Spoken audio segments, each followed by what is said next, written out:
Olá, tudo bem? Hoje eu vim falar com vocês, na verdade eu vim contar para vocês as 3 maiores tragédias do cinema brasileiro. Vamos conferir?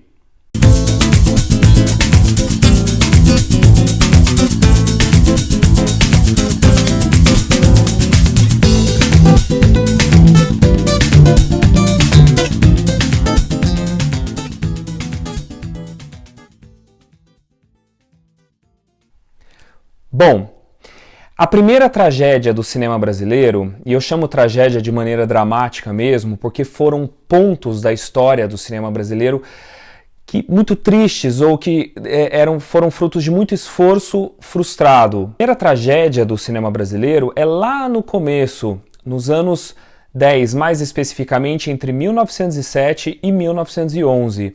Sabe por quê? Porque esse foi o período que nós vivemos a nossa chamada Belle Époque do cinema nacional, ou a idade do ouro do cinema brasileiro.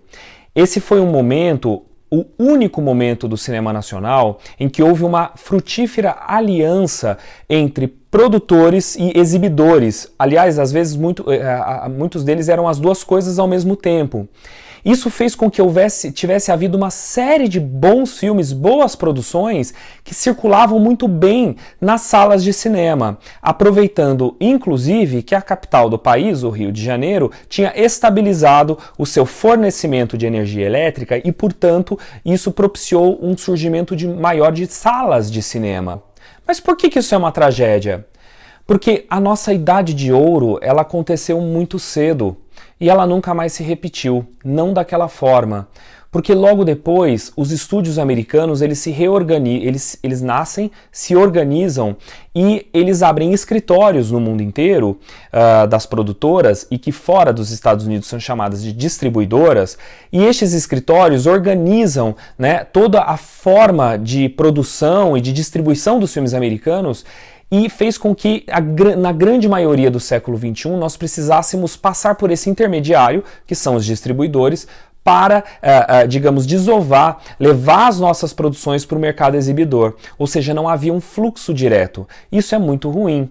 A primeira tragédia é porque a nossa idade de ouro, ela aconteceu muito cedo e ela nunca mais se repetiu. A segunda tragédia aconteceu nos anos 50. Entre o final dos anos 40 e o início dos anos 50, 2 paulistas, mecenas culturais, o Franco Zampari e o Francisco Matarazzo, se uniram para criar um grande estúdio cinematográfico para o Brasil. A ideia deles era reproduzir no Brasil o Studio System americano. E eles arrendaram um espaço muito grande em São Bernardo do Campo, ali no ABC Paulista, mais especificamente no centro de São Bernardo, e criaram um complexo de estúdios que ficou chamado de Vera Cruz. A Vera Cruz, ela fez produções muito importantes, que deram um salto de qualidade em termos de som, de fotografia, até mesmo roteiro, direção e arte.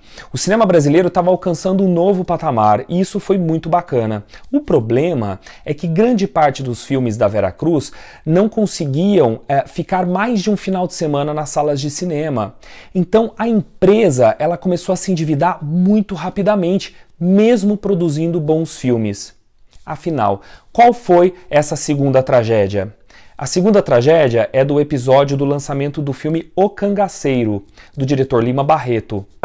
Estamos cercados, lá se vê, Gardinha.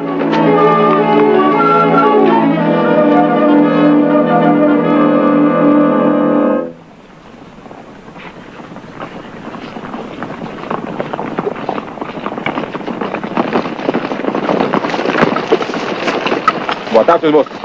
O que é que estão fazendo por essas bandas? O filme foi um absoluto sucesso de público e de crítica. Lotou as salas de cinema não só do eixo Rio-São Paulo, mas das cidades do Nordeste, do Norte, do Centro-Oeste, do Sul e das pequenas e médias cidades. Ou seja, o filme não saía de cartaz. O filme tinha tudo para alavancar a Vera Cruz e bancar os próximos filmes. Mas não foi isso que aconteceu.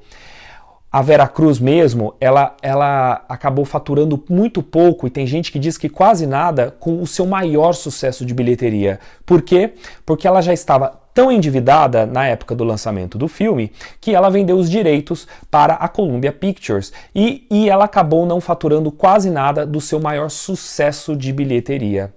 Então, esse foi a segunda tragédia do cinema brasileiro.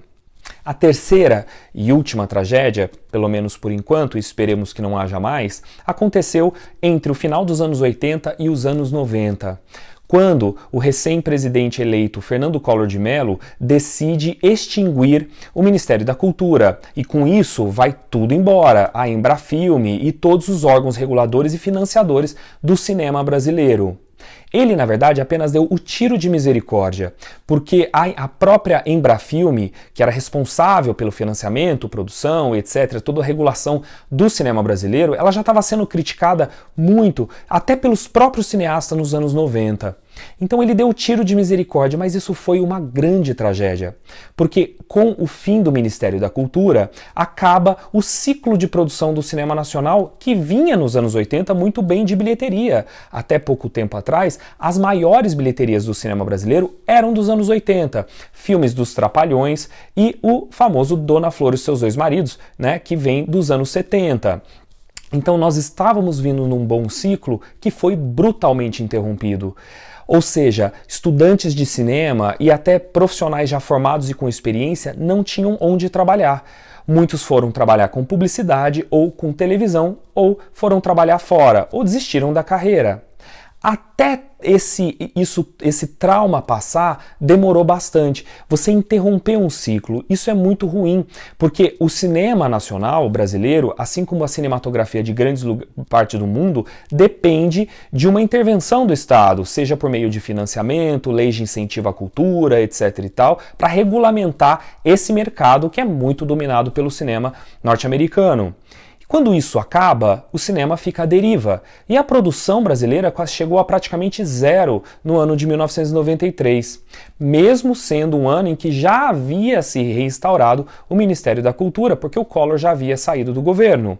Mas tudo demorou muito tempo para se estabilizar, e a estabilização só veio no ano de 1995, quando é lançado um filme chamado Carlota Joaquina, que é simbolizado, o Carlota Joaquina é o símbolo da chamada retomada do cinema brasileiro, quando o cinema nacional volta a ser financiado, distribuído e ganhar projeção em muitas salas de exibição. O Carlota Joaquina foi um sucesso e começamos a chamada retomada do cinema nacional.